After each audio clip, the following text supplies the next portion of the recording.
Pensem comigo, ressuscitar o que está morto é mais complicado do que criar algo novo. Aplique essa verdade no seu casamento, aplique essa verdade na sua empresa, aplique essa verdade na Bethesda, aplique essa verdade no Brasil. Os tempos estão sombrios, todos os sinais estão sendo dados. Acorde enquanto é tempo. Jesus está voltando. Volte para ele antes. O mundo nos engana, mas a verdade é uma só. Deste mundo nada se leva. Não se deixe mais ser enganado pelos emissários de Satanás. Nosso propósito aqui neste canal é te convidar, todos os dias, para essa reflexão. Reflexão do dia. Lucas 4, 22, 23 e 24. 22. E todos lhe davam testemunho, e se maravilhavam das palavras de graça que saíam da sua boca, e diziam: não é este o filho de José? 23. E ele lhes disse: sem dúvida me direis este provérbio: médico, cura-te a ti mesmo. Faze também aqui na tua pátria tudo o que ouvimos ter sido feito em Cafarnaum. 24. E disse: em verdade vos digo que nenhum profeta é bem recebido na sua pátria. Louvado seja sempre o nome de Jesus.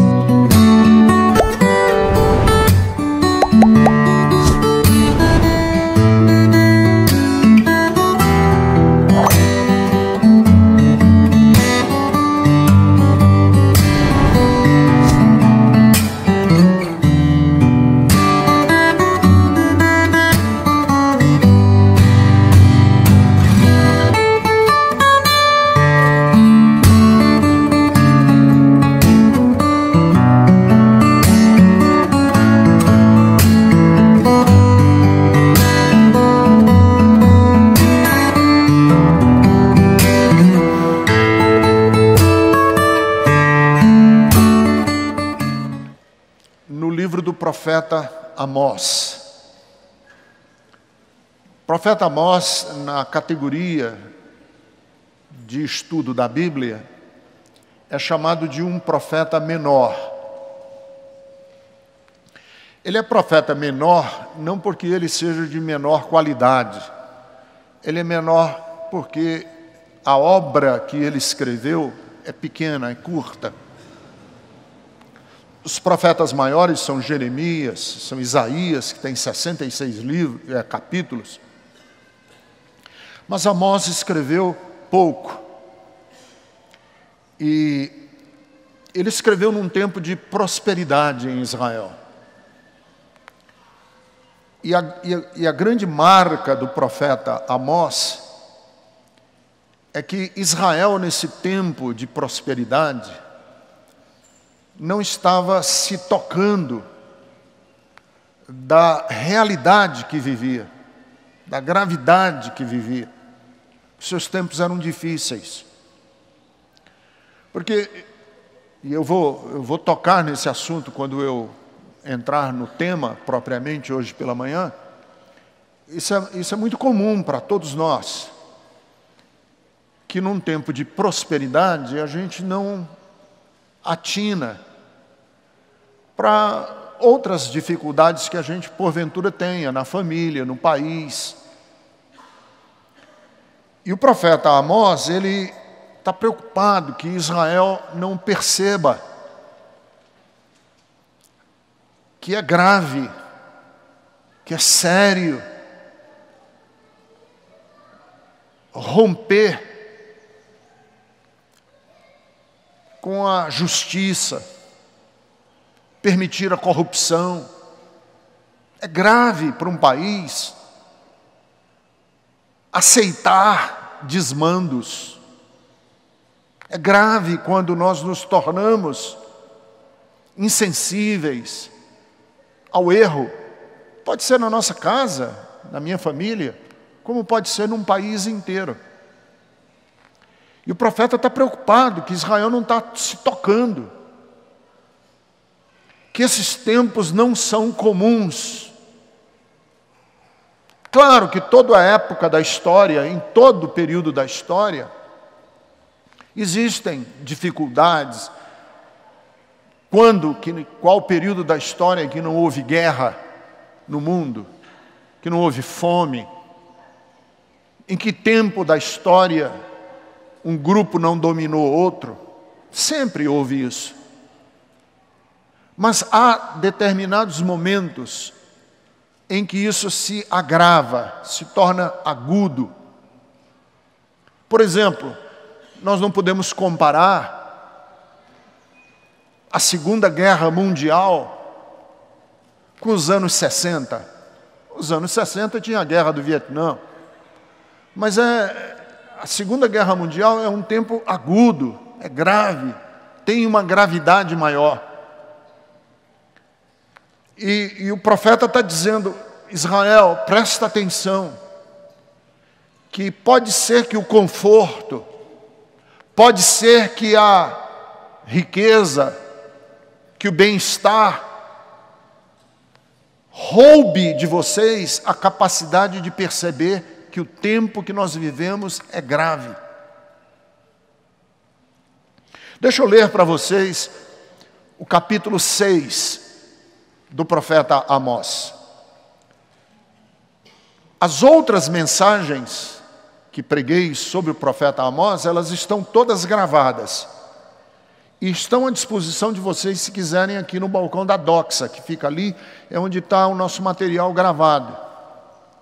Todas essas mensagens estão gravadas e vocês podem adquirir ali. Hoje eu quero falar do capítulo 6. Eu vou ler da Nova Versão Internacional. Ai de vocês que vivem tranquilos em Sião e que se sentem seguros no monte de Samaria.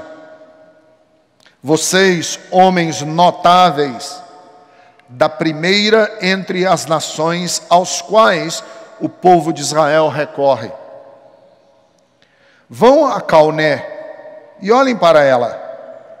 Depois prossigam até a grande Amate e em seguida desçam até Gate, na Filístia.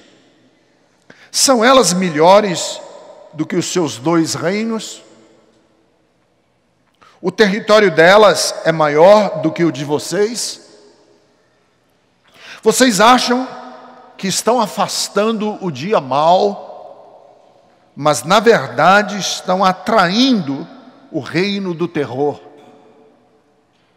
Vocês se deitam em camas de marfim e se espreguiçam em seus sofás. Comem os melhores cordeiros e os novilhos mais gordos.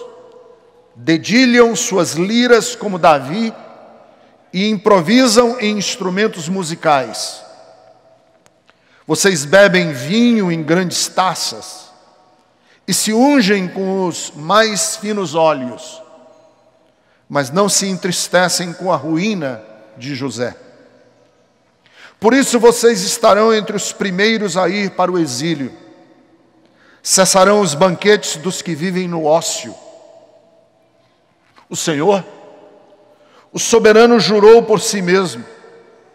Assim declara o Senhor, o Deus dos exércitos: eu detesto o orgulho de Jacó e odeio os seus palácios.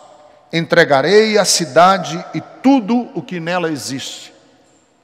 Se 10 homens forem deixados numa casa, também eles morrerão. E se um parente que tiver que queimar os corpos vier para tirá-los da casa e perguntar a alguém que ainda estiver escondido ali: há mais alguém com você? E a resposta for não, ele dirá: calado, não devemos sequer mencionar o nome do Senhor. Pois o Senhor deu a ordem, e ele despedaçará a casa grande e fará em pedacinhos a casa pequena. Acaso correm os cavalos sobre os rochedos? Poderá alguém ará-los com bois? Mas vocês transformaram o direito em veneno e o fruto da justiça em amargura. Vocês que se regozijam pela conquista de Lo-debar e dizem: Acaso não conquistamos Carnaim com a nossa própria força? Palavra do Senhor, o Deus dos exércitos: farei vir uma nação contra você, ó nação de Israel, e ela a oprimirá desde Lebo-Amate até o vale de Araba, ou de Arabá. Lemos o capítulo 6 todos. Vamos ter uma palavra de oração. Senhor, nos ajuda, porque a tarefa é sobremodo grande. Tentar entender e compreender não só o espírito, o tempo, não só a literatura de Amós, mas entender nas entrelinhas qual é o recado que o Espírito Santo tem para nós nesta geração, neste Brasil, nesta época, nessa realidade cruel que vive o Brasil hoje. E que nós, como brasileiros, possamos ouvir essa palavra, não minha, mas aqui vem de séculos, desde Amós até nós, para percebermos a voz do Espírito. É o que eu te peço no nome de Jesus. Amém.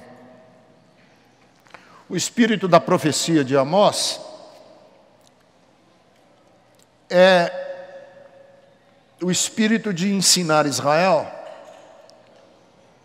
de que criar é mais fácil do que ressuscitar. Pensem comigo, ressuscitar o que está morto é mais complicado do que criar algo novo. Aplique essa verdade no seu casamento, aplique essa verdade na sua empresa, aplique essa verdade na Bethesda, aplique essa verdade no Brasil. Criar é menos complicado do que ressuscitar. Ressuscitar é sempre mais difícil. Até porque ressuscitar implica que já está morto. Você só ressuscita o que já morreu. E lidar com matéria morta é mais difícil do que lidar com matéria-prima virgem. Também porque ressuscitar implica em lidar com algo que já apodreceu, ou está em vias de apodrecer. Então o profeta, ele adverte Israel o seguinte: é melhor a gente prevenir do que remediar. Aplique essa verdade no sua saúde. Aplique essa verdade no seu casamento, aplique essa verdade na sua empresa. É melhor prevenir do que depois ter que remediar.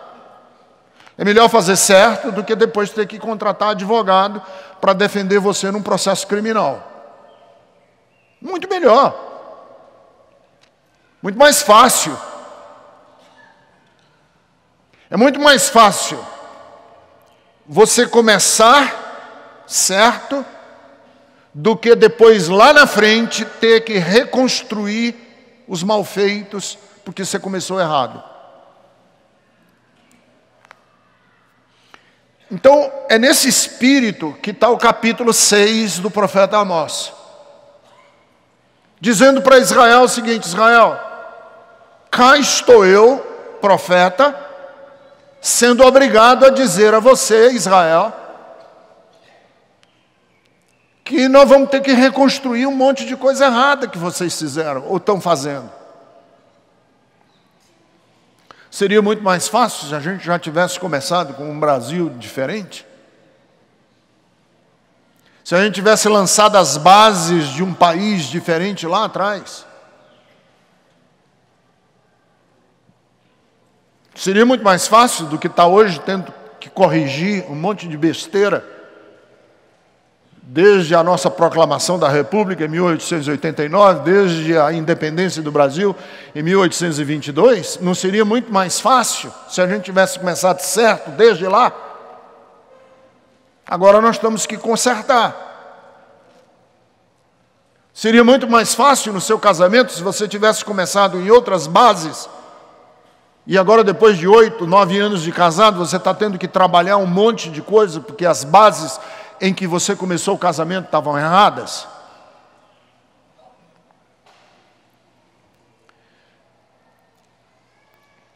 Eu quero, obviamente eu li para vocês, e eu tenho certeza absoluta, não porque eu subestime a sua capacidade de entender, mas porque eu julgo por mim mesmo. Eu, quando li esse capítulo, assim, do jeito que li hoje para vocês de manhã, eu voei em muitas coisas.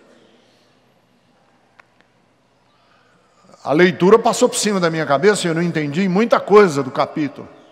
E eu acho que esse é um grande problema nosso em ler a Bíblia. E essa é uma das explicações por que nós evangélicos estamos, ou nós evangélicos não, porque eu já não me considero mais evangélico, porque que os evangélicos estão em tantas enrascadas, porque não têm a Bíblia como palavra de Deus. Os evangélicos leem a Bíblia apenas nos textos que são facinho da gente entender. Os outros complicados, os evangélicos deixam de lado. Por exemplo, quem lê o profeta Amós? Quantas pregações você já ouviu no profeta Amós na sua vida? Quantas eu preguei nos meus 30 anos de ministério no profeta Amós?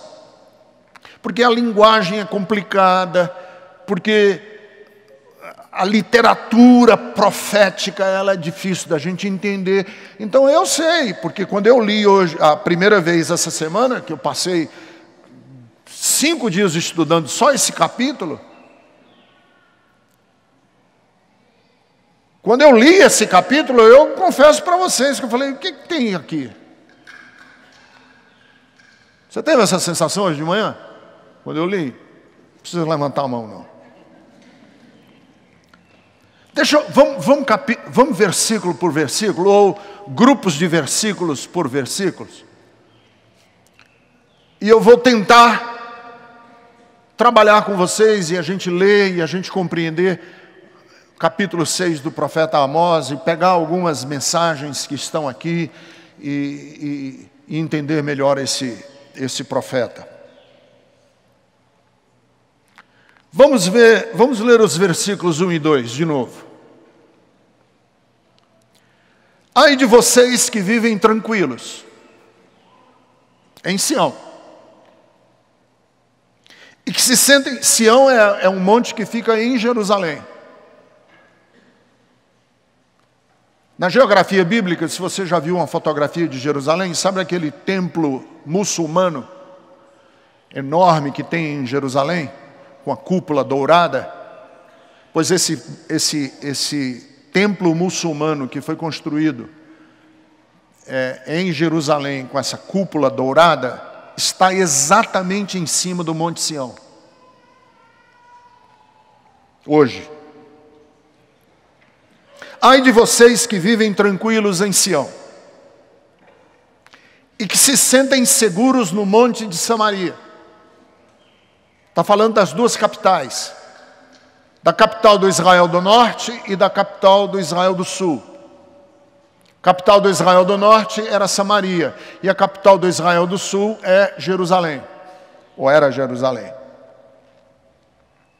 Vocês, homens notáveis, da primeira entre as nações, aos quais o povo de Israel recorre, vão a Calné e olhem para ela, e depois prossigam até a grande Amate, e em seguida desçam até Gate na Filistia. São elas melhores do que os seus 2 reinos? O território delas é maior do que o de vocês?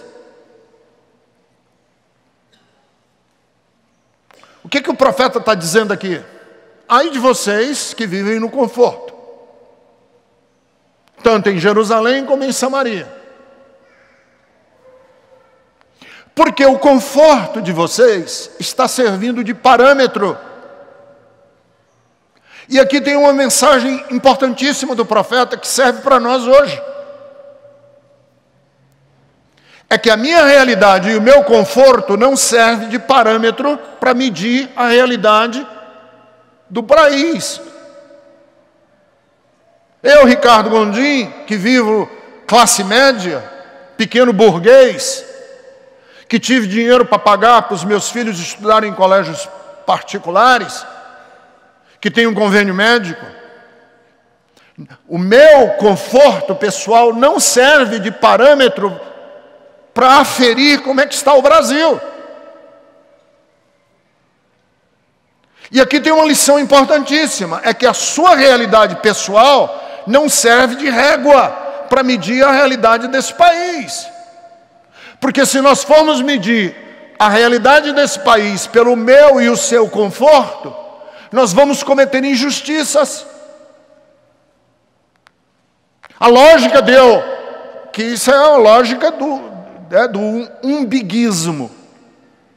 O meu umbigo é o centro do universo e eu estou medindo a realidade tendo o meu umbigo como referência. Não pode, meu umbigo não pode ser referência. E essa é a chamada da compaixão. Qual é a chamada da compaixão? Você olhar para a realidade não a partir do seu conforto, mas você olhar a realidade colocando-se no lugar do que mais sofre.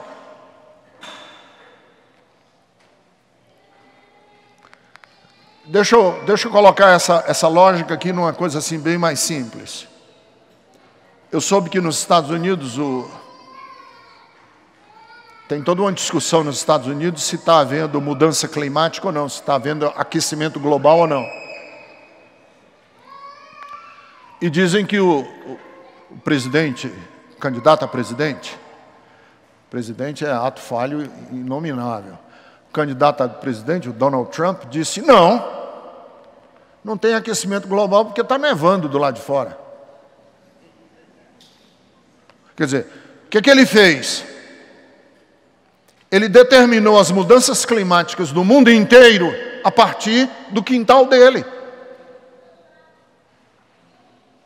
Vamos transpor isso aqui? Essa semana choveu pra caramba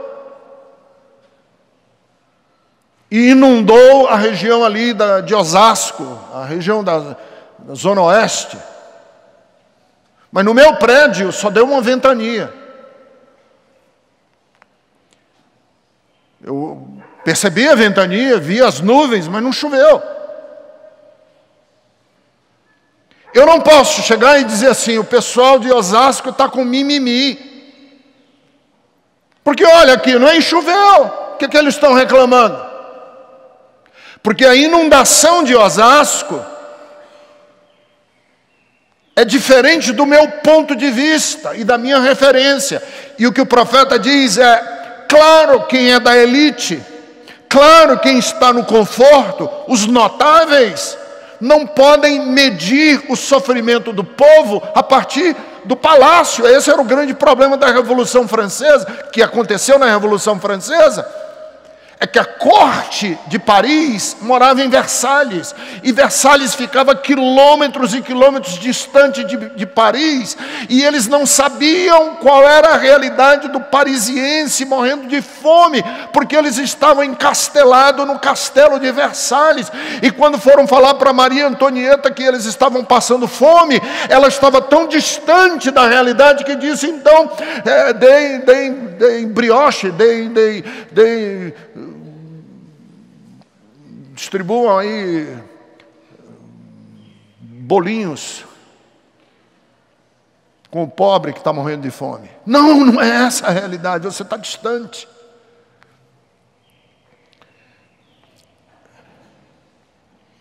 Segunda coisa, eu li o versículo 1 e o 2, deixa eu ler o 3. Vocês acham que estão afastando o dia mau, mas na verdade estão atraindo o reinado de terror. Ele está falando para a elite.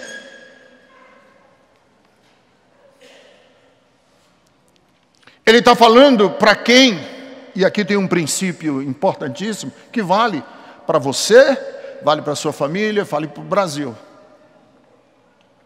Há situações em que arranjar um paliativo, além de não resolver o problema, produz uma tragédia lá na frente. Paliativo. Além de não resolver, cria um problema maior lá na frente, porque o paliativo mascara o problema. Deixa eu dar um exemplo muito claro. Eu morei numa casa lá em Fortaleza,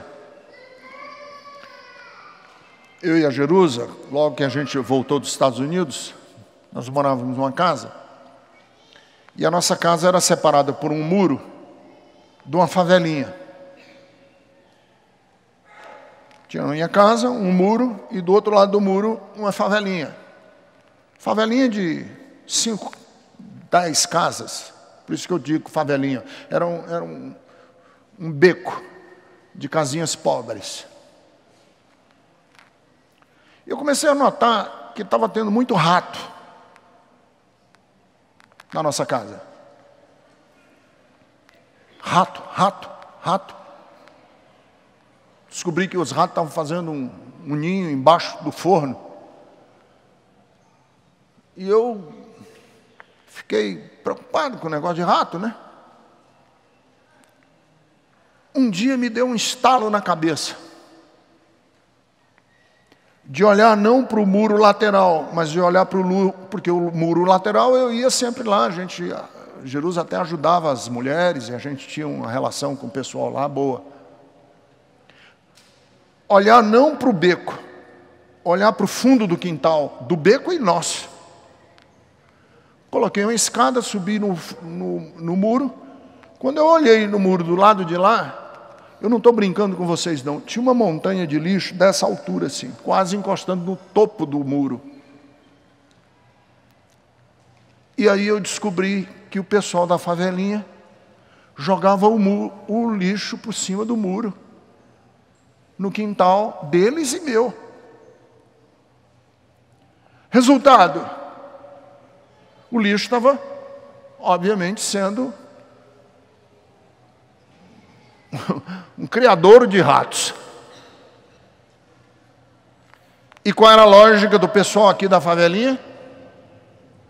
Jogando o lixo por cima do muro, a gente não vê mais o lixo e a gente está livre do lixo.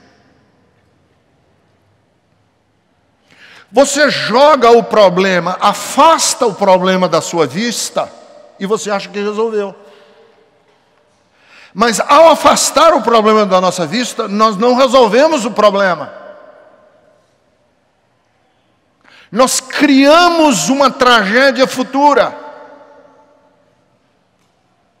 E qual é a tragédia futura? É que agora nós temos uma infestação de ratos.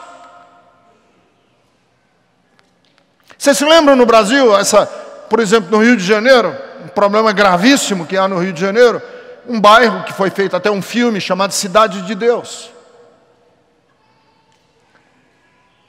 Qual foi a lógica da Cidade de Deus? Vamos fazer um bairro que naquela época era longe, vamos colocar os pobres bem longe da gente, porque longe dos nossos olhos a gente não tem muito que se preocupar com eles, e vamos cuidar da nossa vida. Qual foi o resultado? Cidade de Deus se transformou num polo hoje de violência no Rio de Janeiro. Porque não adianta você jogar o problema por cima do muro achando que você vai se ver livre do problema. Você não vai se ver livre do problema. E é isso que o profeta está dizendo para Israel. Israel, quando você maquia a injustiça, quando você colore a opressão, quando você marginaliza as pessoas, quando você cria muros ao redor do outro para que o outro não chegue a você, você se sente protegido dentro do muro. Mas na verdade você não está criando uma solução, você está adiando o problema, e esse problema adiado vai lá na frente ser uma tragédia. Isso vale para a minha saúde. Os paliativos não resolvem. Não sou dentista, mas os dentistas me dizem que você está com dor de dente, você vai na farmácia, aí tem tem uma massinha, tem um negócio que você põe dentro do dente, cariado, e a dor passa. Aquilo é um paliativo horroroso. Porque a dor passa, você deixa de ir ao dentista e você vai perder o dente. Não resolve.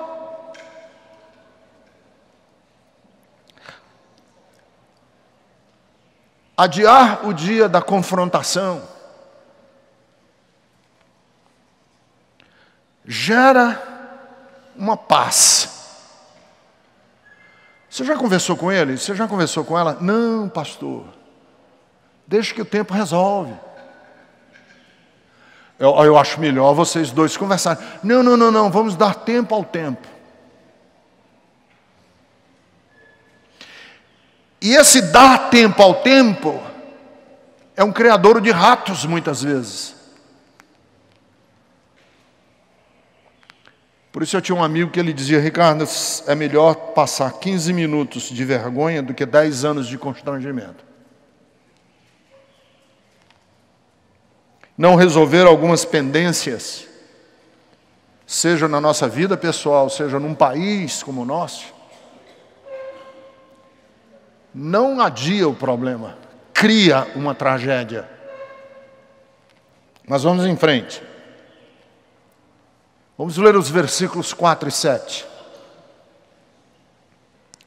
Vocês se deitam em camas de marfim e se espreguiçam em seus sofás.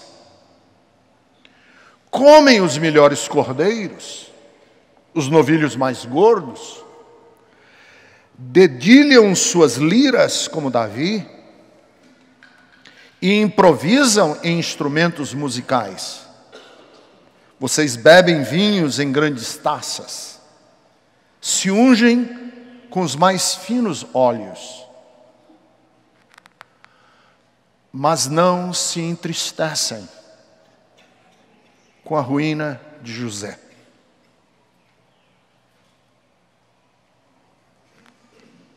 Nada conspira mais contra a vida do que perder a compaixão.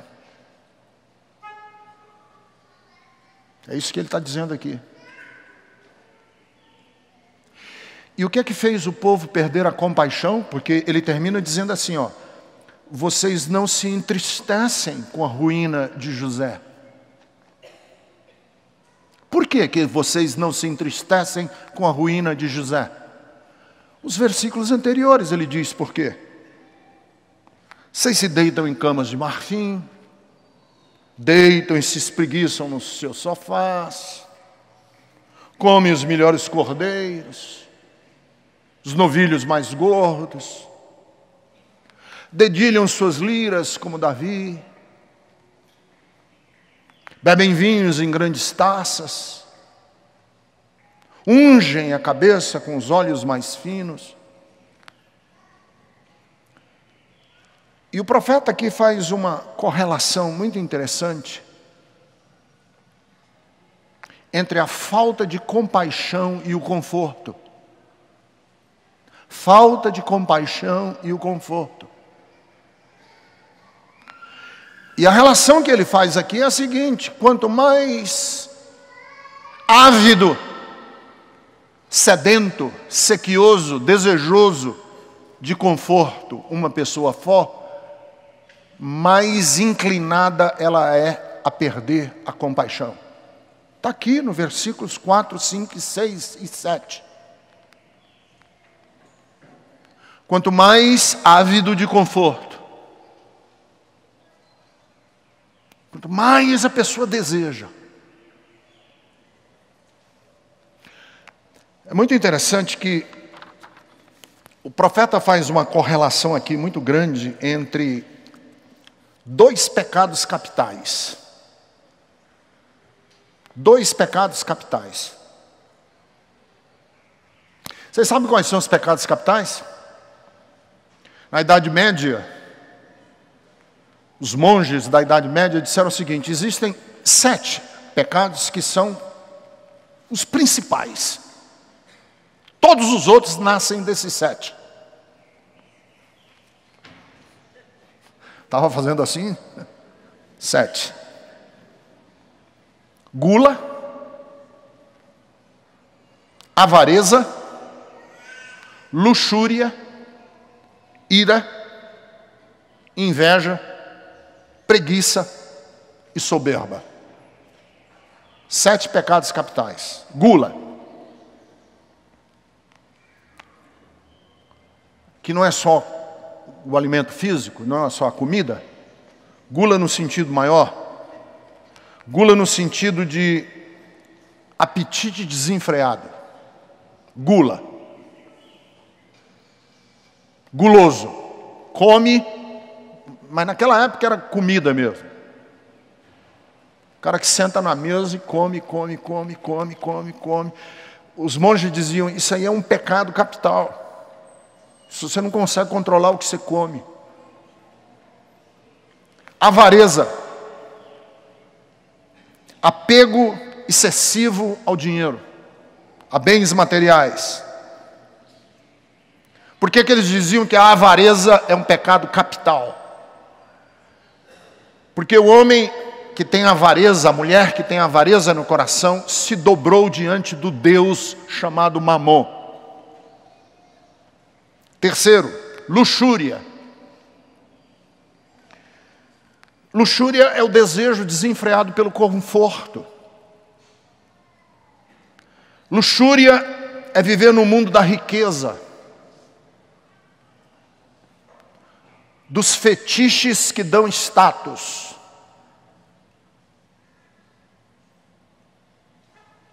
Luxúria. Quer ver uma luxúria? Um exemplo de luxúria.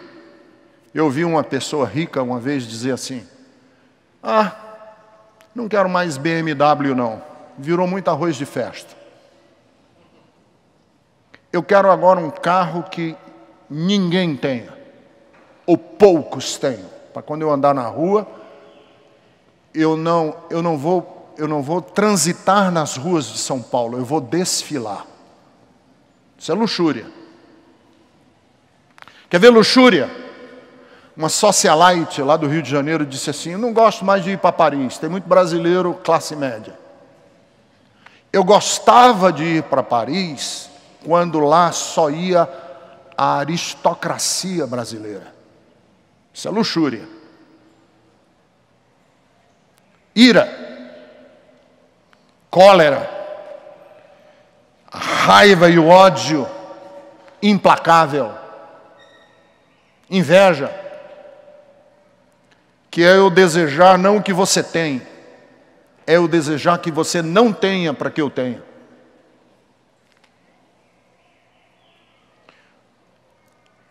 Preguiça. Preguiça é a indolência, no latim, assedia. Lentidão, morosidade, procrastinação, inação, paralisia diante da vida. Não é aquela preguicinha gostosa do feriado que a gente dorme um pouco mais não. Soberba, que é o orgulho, é o queixo acima dos outros. E aí o profeta diz aqui o seguinte, Israel cometeu dos 7 pecados capitais, 2. Se deitam em camas de marfim, se preguiçam em seus sofás, comem os melhores novilhos. Quais são os 2 pecados que eles cometeram aqui? Principalmente 2. A luxúria e a preguiça. Preguiça, e eu repito, não a preguiça no sentido de hoje eu estou com tanta preguiça, eu queria ficar em casa. Não. Preguiça, esse conceito de perdi a compaixão. Perdi o que me move a lutar pela vida. Imobilismo. Então deixa eu explicar para vocês. Quanto mais confortável e quanto mais vontade da luxúria, mais imobilizado ou imobilizada é uma pessoa. Quanto mais um país vive em busca da riqueza e dos índices econômicos, menos inclinado ele está a fazer justiça social.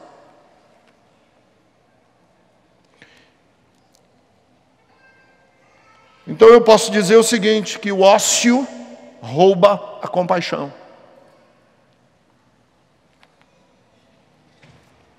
Deixa eu falar uma coisa para vocês hoje de manhã aqui. O grande problema evangélico que nós enfrentamos é a falta de compaixão. Porque o que aconteceu conosco, religiosos do século 21, é que nós transformamos o nosso culto numa coisa vertical e nós nos esquecemos da dimensão horizontal. E essa é a denúncia do Apocalipse contra a igreja de Laodiceia. Você é rica, você tem tudo, você tem poder, igreja, você hoje disputa poder político, igreja, mas você não sabe que você perdeu a capacidade de chorar. E quem perde a capacidade de chorar é desgraçado, é cego e é nu. Deixa eu falar uma coisa para vocês, igreja. Jesus não foi embora. Essa ideia de que Jesus foi embora e que um dia vai voltar não é bíblica. Jesus nunca foi embora. Ele disse, quando estiverem 2 ou 3 reunidos em torno do meu nome, eu estou aí. Eu posso dizer o seguinte, Jesus não foi embora. Jesus ocultou-se. É diferente. Jesus não foi embora, Jesus ocultou-se. Tornou-se imperceptível aos olhos físicos, mas Ele está aqui. Entre nós, no nosso meio. Eu posso dizer o seguinte, Jesus não foi embora, Jesus se disfarçou.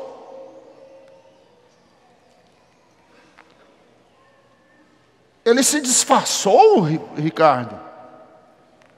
De acordo com Mateus capítulo de número 25, Jesus está disfarçado entre o que tem fome, o que tem sede. Porque de acordo com Mateus 25, no último dia, quando comparecermos todos diante do trono de Deus, Jesus vai dizer, eu estava com fome e você me deu de comer. Eu estava com sede e você me deu de beber. Eu estava nu e você me vestiu. E eles vão perguntar, Senhor, quando foi que nós te vimos nu? Como foi que nós te vimos com fome? Quando foi que nós te vimos com sede? Quando você estava dando a um desses pequeninos. Jesus está no nosso meio. Só que Ele está disfarçado. E o que impede a mim de ver Jesus? Como é que eu posso vê-lo? De que maneira eu posso perceber Jesus? Deixa eu fazer uma pergunta para você. Qual é o mais fácil? Ver Deus num grande milagre ou ver Deus no rosto de um necessitado? Qual é o mais fácil? Ver Deus no espetáculo do mar vermelho se abrir em 2, eu ver o mar vermelho se abrir em 2 e dizer isso é Deus? Eu ver uma sarça pegando fogo e não se consumir e eu dizer isso é Deus? Eu ver cair fogo do céu e consumir mais de 400 profetas de Baal e eu dizer isso é Deus? Ou eu ver Deus no rosto de uma criança com síndrome de Down. Ou eu ver Deus no rosto do negro que trabalha numa mina de carvão. Ou eu ver Deus no indigente da Santa Casa de Misericórdia que vai morrer hoje de manhã por falta de atendimento médico. Qual é o mais fácil de ver Deus? E o profeta diz: vocês que se deitam em camas de marfim, vocês que se espreguiçam nos seus sofás, claro que vocês têm mais facilidade de ver Deus nos espetáculos maravilhosos do que nos gestos de compaixão. Qual é o mais fácil? Ver Deus num milagre de prosperidade? Ou ver Deus num abraço carinhoso entre dois amigos que se consolam no meio de uma tragédia? Qual é o mais fácil? Meter o dedo na ferida de Jesus e dizer: sim, é você mesmo? Ou crer no testemunho de Maria Madalena que disse: eu vi o Senhor? Qual é o mais fácil? Qual é o mais fácil? Vamos em frente, porque eu disse que ia terminar o capítulo e eu quero terminá-lo. Versículos de 8 a 11.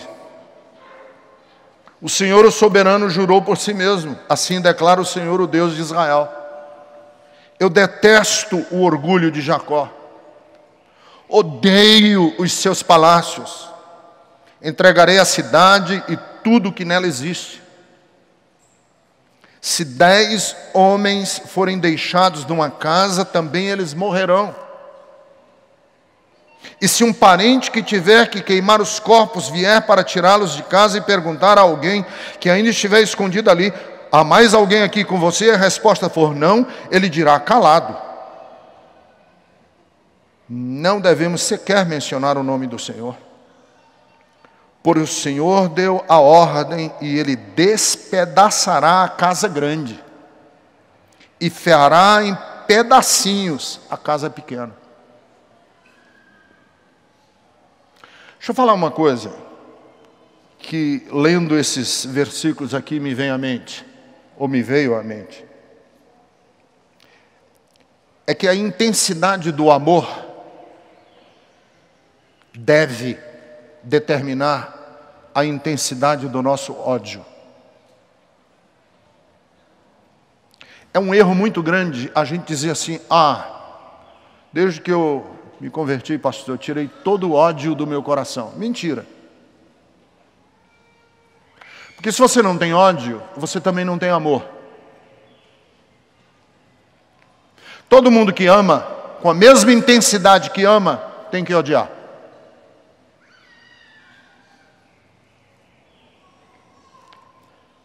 O Salmo 139, inclusive, o salmista diz assim: não odeio eu, Senhor. Não odeio eu aqueles que fazem o mal. Mas veja aqui que o versículo não é que Deus odeia Israel. Deus não odeia Jacó. Deus odeia o orgulho em Jacó. Deus não odeia você. Deus não odeia você. Deus não odeia. Pelo contrário, João 3,16 diz: Deus amou o mundo de tal maneira. Deus não odeia você. Como Deus ama você, e ama de tal maneira, Deus odeia tudo o que destrói você, o que ameaça você. Deus ama o Brasil. E vou dizer mais: Deus ama o Brasil sem fazer distinção, sem fazer acepção de classe. Deus não faz acepção de cor de pele, se é nordestino, se é paraibano, se é gaúcho, se é paulista, se é mineiro. Deus não vê essas coisas, Deus não vê essas fronteiras. Deus não ama porque você é evangélico, porque você é católico, porque você é umbandista. Deus ama você. O amor de Deus e porque Deus nos ama de tal maneira, Ele odeia tudo aquilo que destrói você. Claro, porque Ele ama você.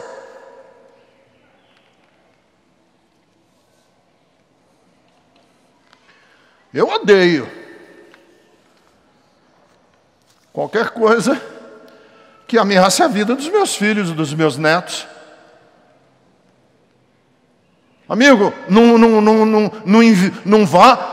não vá na direção dos meus filhos e dos meus netos, que você ganha um inimigo. Mas você ganha um inimigo não é porque eu odeio você, é porque eu amo os meus filhos. E Deus está dizendo: Israel, a veemência com que eu falo não é para mostrar o quanto eu sou intolerante, é para mostrar tanto que eu amo vocês, Israel. E como Deus fica inconformado com qualquer processo que conspire contra a nossa vida. E foi por isso que enviou o seu Filho, para vir buscar e salvar o que está perdido. Jesus disse: eu não vim para os sãos não precisam de médico, eu vim porque vocês são amados de Deus.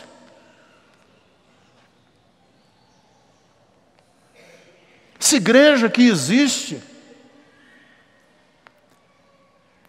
por causa do grande amor de Deus pelas pessoas, que não se conforma de ver processos lentos, diabólicos, destruindo com você, com a sua vida.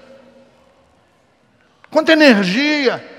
Eu vendo aqui a pastora Célia falando do interesse de ajudar pais, mães, que cuidam, que educam, que lidam sozinhos com os filhos. Quanta energia! Para quê? Por quê? Não é um negócio. Porque Deus ama você.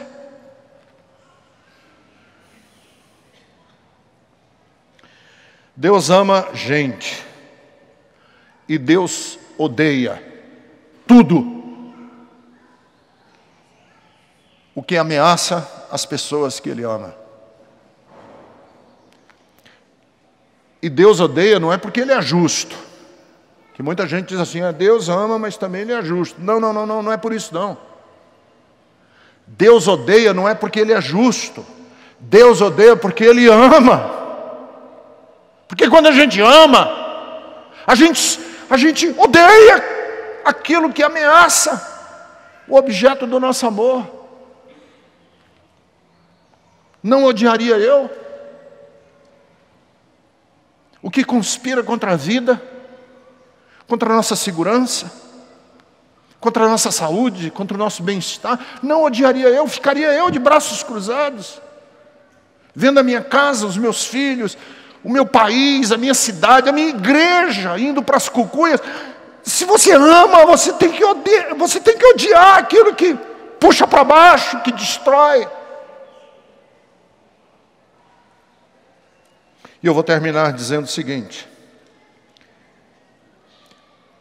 que dos versículos 12 ao versículo 14, que eu quero ler para vocês, vocês que se regozijam pela conquista de Lodebar e dizem: acaso não conquistamos Carnaim por nossa própria força?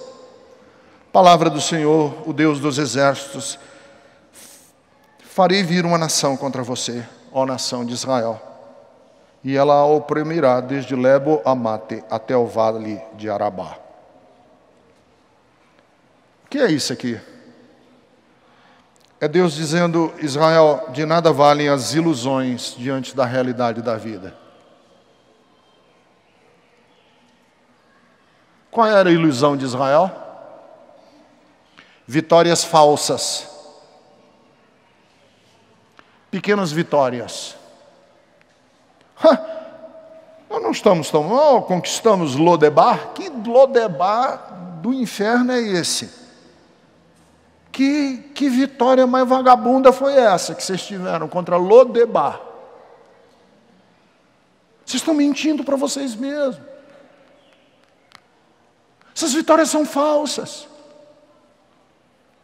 Eu não estava aqui, mas me disseram que teve um jogo de, sei lá, de handball, um jogo desse aí das Olimpíadas, e que o Brasil não tinha a menor chance de ganhar, e a torcida começou a torcer pelo juiz.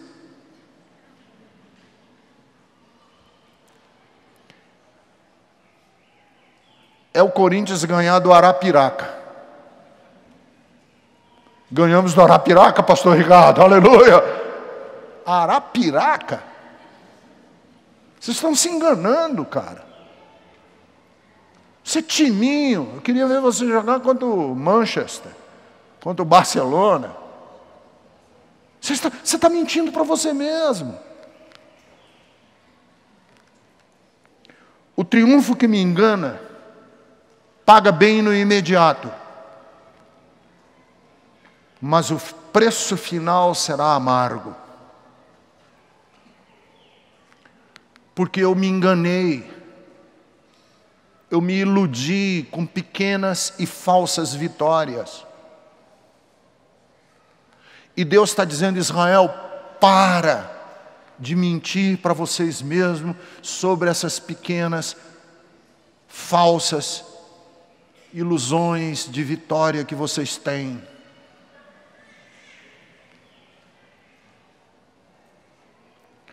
É claro, porque a gente se engana, né? Pô, mas afinal de contas não está tão ruim assim. Ganhei isso, ganhei aquilo, deu certo essa semana, isso aqui deu certo. E a gente vai tocando a vida de ilusão em ilusão, mentindo para nós mesmos, com essas grandes aspas aí, vitórias, que não são vitórias de nada. São enganações que a gente faz para nós mesmos. E Deus chama Israel e diz: Israel, para mostrar que a vitória de vocês é falsa, vai vir uma grande nação. E quando vocês toparem com uma grande nação, vocês vão ver que vocês estão fracassados. Que eu acho que é a mensagem do Evangelho. Não adianta eu dizer aqui para você: meu irmão, você é campeão, tudo vai dar certo essa semana. E a sua vida pode até ser que segunda, terça-feira, alguma coisa na sua vida dê certo. E essa pequena coisa que deu certo na segunda-feira engana você.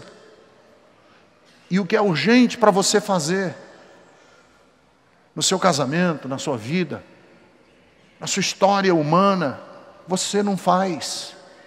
E no dia que vier uma grande pancada na sua vida, você vai ver que essas pequenas vitórias que lhe iludiram e mentiram para você não passavam de delírios, de ilusões em que você mentiu para você mesmo. Então, Deus quer ajudar a gente. Deus quer nos ensinar a construir a nossa história, sem precisar tanto remendo, tanta reconstrução, porque reconstruir é sempre mais difícil do que construir. E eu quero desafiar você hoje individualmente. Eu quero desafiar você como pai de família, como cidadão brasileiro. Cidadão brasileiro. Não é possível que um país tão lindo como o nosso, de pequenas vitórias em pequenas vitórias, vá para o buraco. E nós estamos indo para o buraco. Nós estamos criando um país, jogando lixo por cima do muro, pior para os nossos filhos do que o país que os nossos pais entregaram para nós. E sabe por que muito? Porque muito depende da meu próprio conforto. Depende muito de como eu vejo o mundo a partir do meu umbigo. E se a gente vê o mundo a partir da nossa realidade, nós nunca vamos perceber que a enchente de Osasco é um problema meu, embora não tenha chovido no meu bairro. É um problema meu. Não choveu no meu bairro, não, mas é um problema meu. Também. Porque eu não tenho garantia nenhuma de que amanhã não vai chover também no meu bairro e vai estar seco em Osasco. E se a gente continuar assim, nós vamos nos iludindo, mentindo para nós mesmos, mentindo para a nossa consciência, até o dia em que nós não vamos ter como enfrentar a vida. Meus amigos e irmãos, as coisas mundanas, às vezes, nos faz sentir que estamos vivendo um mundo de felicidades. Não nos deixam enxergar a realidade e ainda nos mantém na escuridão. É preciso que alguém nos chame a atenção dessas coisas, que nos faça acordar para a verdadeira vida essa, com Jesus. O momento de despertar é agora. Pare agora e pense nisso.